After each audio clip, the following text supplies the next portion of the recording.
Here's your WNEM TV5 news update.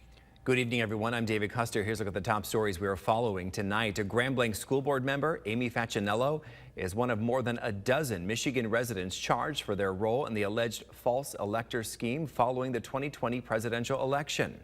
Attorney General Dana Nessel says Facinello and 15 others are each facing 8 charges. Nessel says those charged alleged to have met covertly in the basement of the Michigan Republican Party headquarters and signed their names to multiple certificates stating they were the, quote, duly elected and qualified electors for the president and vice president of the United States of America for the state of Michigan.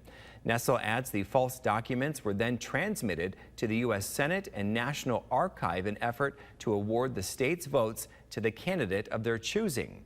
For the entire story, head to WNEM.com.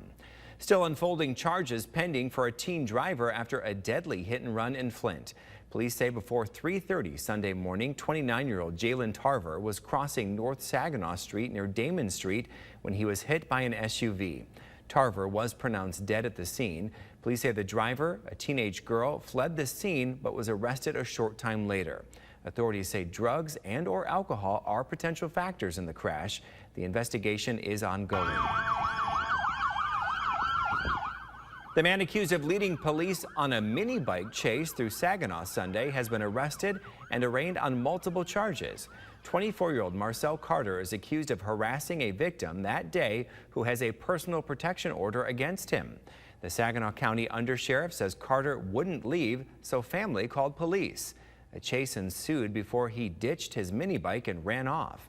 Now, he says Carter tried to fight deputies after his arrest. He faces charges of fleeing a police officer, assaulting a police officer, reckless driving, and aggravated stalking. For the entire story, head to WNEM.com. Now here's Chris with your forecast. And a few showers are passing through tonight. They're fairly isolated though, so most of us don't have to worry about them at all. And as soon as we lose the heat of the day, we'll lose those showers too. Going into Wednesday, expecting sunny skies as we start the day. Eventually, a few clouds will develop in the afternoon, just like we've seen the last couple of days. Not impossible for a shower to develop again tomorrow, but we think it's a lesser chance than what we experienced today.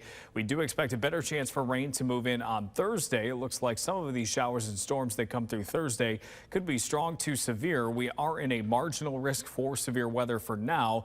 That's primarily along US 10 and the Thumb off to the south, but wouldn't be shocked to see this change a little bit as we head into Wednesday and even into Thursday. Some areas could use a break. Over the last 7 days, some have seen 4 to 5 times their average rainfall during that stretch. So definitely getting to that point where we're hopefully seeing at least a bit of a change on our drought monitor. We'll get that update again on Thursday. Low temperatures tonight will fall to the 50s. Tomorrow, I think we're spending the day in the 80s.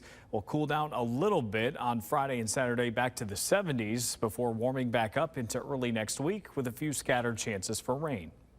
Remember to tune into WNEM TV5 on air and online 24/7 for the latest news, weather, and information.